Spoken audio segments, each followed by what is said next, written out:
Good to see you here. Today we're going to talk about the Hohem iSteady V2 versus the ZHIYUN Smooth Q3. Both of them are 3-axis smartphone gimbal stabilizer and are very capable. However, they do stand out in different categories. So hopefully by the end of this video, you'll be able to pick the one that works for you. But before we talk about which gimbal might be the best one that suits your shooting style, do me a favor and smash the like button.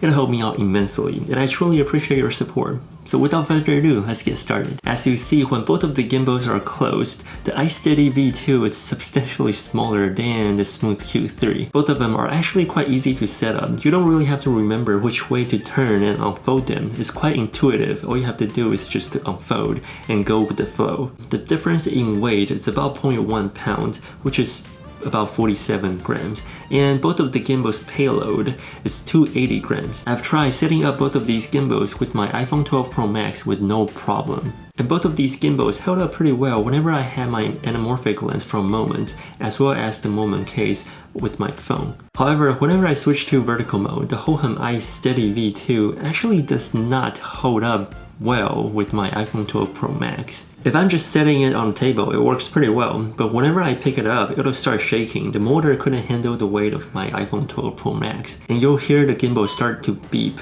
with a red light on the gimbal, stating that something's not right, it's not balanced. And in the end, it'll just turn off by itself. So I grabbed an iPhone 10, which is a lot smaller than the iPhone 12 Pro Max, and then everything works perfectly fine.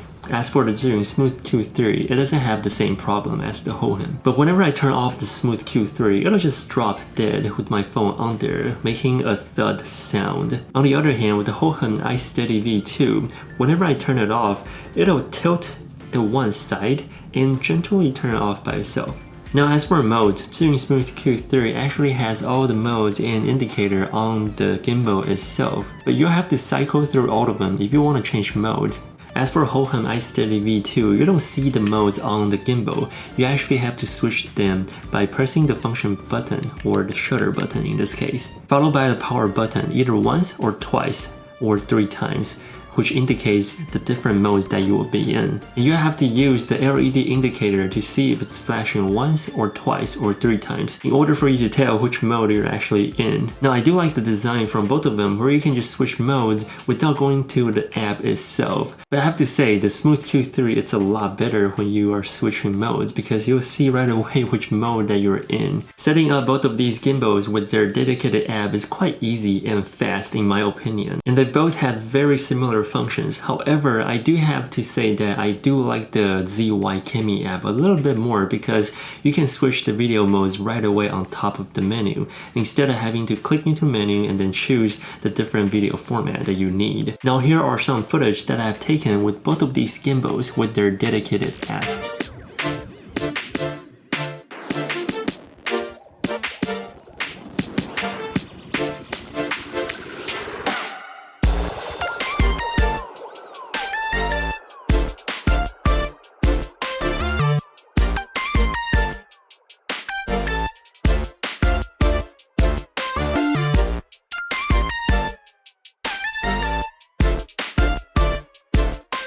After taking a closer look at all these different sample shots, I feel like there's not much of a difference when it comes to steadiness on these gimbals. Both of them can actually yield pretty good results. Now let's talk about the fill lights on top of these two gimbals. Both of them are not exactly strong in my opinion, that's why it's only a fill light. You can definitely use them when it's very dark or maybe you're streaming, but only as a fill light, definitely not a key light. The light on the Smooth Q3 can be turned 180 degrees to the other side. This way you don't have to change the position of your phone in order to change direction. However, the only function is a fill light, and that's pretty much it. As for the Hohem iSteady V2, it also has that LED light, and instead of 180 degrees, it doesn't really turn. You can only have it one side. But there's a small camera right on top of the light, and that is for the AI visual tracking feature it has. So usually when you're using a tracking feature, you will have to go inside their dedicated app in order to do that, for that function to work. What Hohem did here is that this little camera works as an AI visual tracking, so whenever you point a gesture towards it, it'll start to track you with visual gestures or change from horizontal mode or vertical mode without having to go into the dedicated app. The AI visual tracking is actually quite accurate, up to 12 to 13 feet before it loses its subject. And this way you can use pretty much any kind of video apps that you want and still have access to the tracking feature of the gimbal. It's actually quite clever in my opinion, and that's probably why it's about $30 more than the Smooth Q3. So after using both of these gimbals, I personally really do like the Hohem iSteady V2, but it doesn't really justify the fact that I can't use my iPhone 12 Pro Max on here in vertical mode. And the clamp is also smaller, so if you have a big phone like I do, then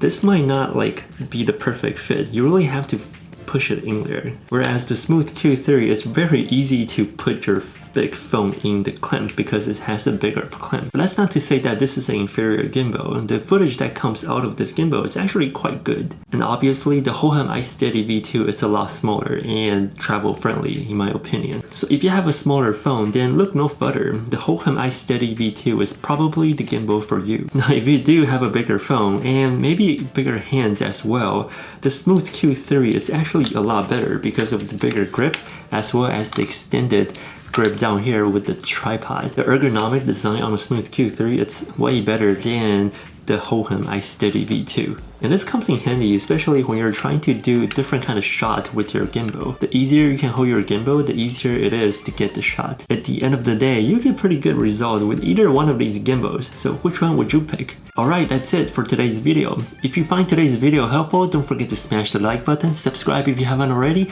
and ring the bell on your way out. Thank you so much for watching, and I'll see you guys in the next one.